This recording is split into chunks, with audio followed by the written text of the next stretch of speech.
ხეთი ემს უყურადღებობაში ადანაშაულებს ისინი ხიდის საყრდენ ბოძებს შორის გაჭედილი პონტონის ამოტანას ითხოვენ.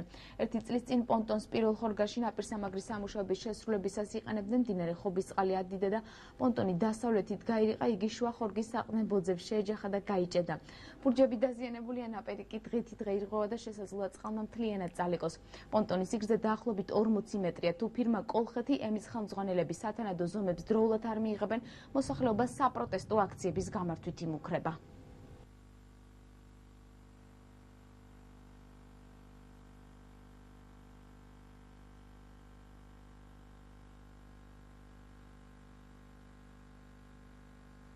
პირველ ხორგაში მიმდინარეობდა ჯებირგასამაგრი სამუშაოები, სადაც მუშაობდა პონტონი, რომელიც წყალდიდობის დროს გამორიყა წყალმა და ჯებირებს შორის გაიხირა ხიდთან, რომელმაც ხიდს ჯებირები მოურღვია, გაჭედილია ახლა ამ ჯებირებს შორის და უქმნის საშიშროებას ამ ხიდს.